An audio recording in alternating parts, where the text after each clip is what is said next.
তো গাইজ আজ আমি শেয়ার করছি হেয়ার ফলের ট্রিটমেন্ট স্টেপ বাই স্টেপ। তোমরা যারা নতুন কাজ শিখছো তোমাদের কিন্তু এই ভিডিওটি অনেক হেল্পফুল হবে। ফার্স্ট ফিল্টার করা ওয়াটারে লরিয়াল শ্যাম্পু দিয়ে হেয়ারটাকে ওয়াশ করে নিয়ে ড্রাই করে নিয়েছি, কন্ডিশনার ইউজ করিনি। তো গাইজ আমার এই দিদি ভাইয়ের স্ক্যাল্পে কিন্তু প্রচুর পরিমাণে ড্যান্ড্রফ আছে। হেয়ার ফলের সব থেকে বড় কারণ কিন্তু একটি ড্যান্ড্রফ। এই ওজন মেশিনটা আমি ফুল স্ক্যাল্পে ইউজ করছি। এই আলট্রা বেগুনি রশ্মি জীবাণুকে নির্মূল করতে সাহায্য করে, এর ফলে হেয়ার গ্রোথ বাড়ে ও হেয়ার ফল বন্ধ করে। এবার আমি চলে আসছি নেক্সট স্টেপে। তো গাইজ হেয়ার ট্রিটমেন্টের জন্য আমি লরিয়াল হেয়ার স্পা ক্রিম নিয়েছি। এই ক্রিমটি আমি দুটি ভাগে ইউজ করব। ফার্স্ট আমি অল্প একটু ক্রিম বাউলের মধ্যে নিয়ে নিলাম। এই অল্প ক্রিম নেয়ার কারণটা আমি তোমাদেরকে একটু পরেই শেয়ার করছি। হেয়ার ফলের জন্য আমি purifying anti dandruff booster ampoules use করছি। একটি অ্যাম্পুলস আমি দুটি হেয়ার ট্রিটমেন্টে ইউজ করতে পারি। এবার ক্রিম আর অ্যাম্পুলসকে আমি ভালো করে মিক্সড করে নিচ্ছি। তোমরা ভিডিওটি স্কিপ করলে পরপর স্টেপগুলো কিন্তু বুঝতে পারবে না। এবার আমি অ্যাম্পুলস মিক্স করা ক্রিম দিয়ে ফুল স্ক্যাল্পে রুট টাচ আপ করে নিচ্ছি। অল্প স্পা ক্রিম নিয়েছি শুধুমাত্র রুট টাচ আপ করার জন্য। তো গাইজ হেয়ার স্পা বা হেয়ার ট্রিটমেন্ট করার আগে কিন্তু একদমই ক্লিনভাবে হেয়ার ওয়াশ করাটা ভীষণই ইম্পর্টেন্ট। আমি যেভাবে রুট টাচ আপ করছি সেকশন বাই সেকশন, এইভাবে রুট টাচ আপ করলে হেয়ার ফলটা হয় না ও হেয়ারটা জড়ায় না।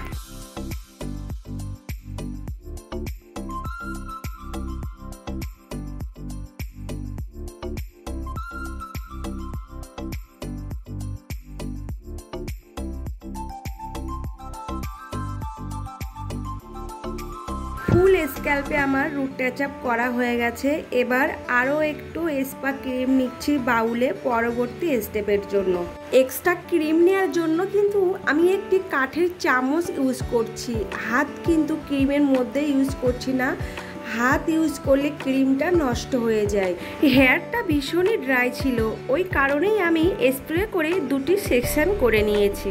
আরও একটু স্প্রে করে নিচ্ছি কারণ হেয়ারের পলিশিংটা করতে খুবই সুবিধা হবে সেই জন্য। তো গাইজ এইভাবে সেকশন করে পাতলা পাতলা হেয়ার নিয়ে স্পা ক্রিম দিয়ে 20 থেকে 25 বার এইভাবে পলিশিং করলে হেয়ারটা কিন্তু দারুণ সুন্দর স্মুথনিং হয়ে যায়। এই যে আমি যেভাবে করছি একদমই কিন্তু এইভাবেই করতে হবে। একটু সময় আর একটু ধৈর্য নিয়ে কাজ করলে কাজের সফলতা অনেক ভালো পাওয়া যায়। হেয়ার ট্রিটমেন্ট করার সময় হেয়ারের লেন্থে একটু সময় নিয়ে পলিশিং করাটা কিন্তু ভীষণই ইম্পর্টেন্ট। ফুল হেয়ারে আমার ক্রিম দিয়ে পলিশিং করা হয়ে গেছে। এবারে হেয়ারগুলো ব্যাক সাইডে নিয়ে এসে একটা ক্লিপ দিয়ে আটকে দিলাম। স্টিমারটা আমি গরমের জন্য আগেই বসিয়ে রেখেছিলাম। স্টিমারটা রেডি হয়ে গেছে, এই যে দেখতে পাচ্ছ স্টিম উঠছে। স্টিমারটাকে এবার আমি খুব সাবধানে ব্যাক সাইডের হেয়ারের দিকে সেট করে দিচ্ছি। স্টিমটা আমি 7 মিনিটের জন্য সেটিং করে রাখলাম।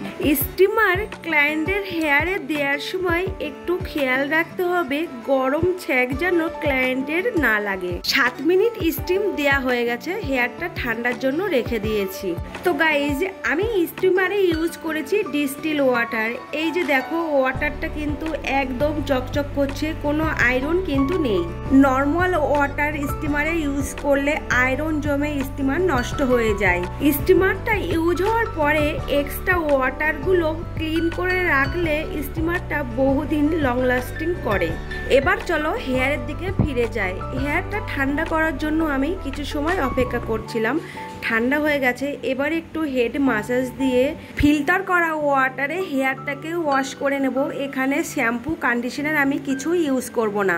তো গাইজ ভিডিওটি আরও বেশি লং হয়ে যাওয়ার কারণে আমি তোমাদেরকে হেয়ার ওয়াশটা দেখালাম না।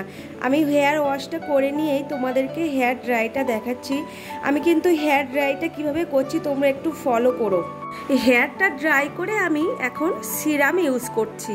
তো গাইজ ভিডিওটি দেখার জন্য তোমাদেরকে জানাই অসংখ্য ধন্যবাদ। সুস্থ থেকো, ভালো থেকো, আর আমি আরও নতুন নতুন ভিডিও আপলোড দেব। তোমরা প্লিজ একটু সময় সুযোগ করে দেখে নিও।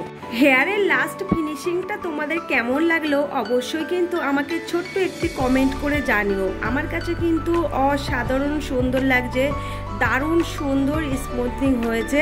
তো তোমাদেরকেও বলবো, তোমাদের যাদের হেয়ারের সমস্যা আছে একটা হেয়ার ট্রিটমেন্ট নিয়ে নাও, তাহলে অনেকটাই সফলতা তোমরা পেয়ে যাবে। কিন্তু দেরি করো না, সময় থাকতে সময়টাকে কাজে লাগাবে।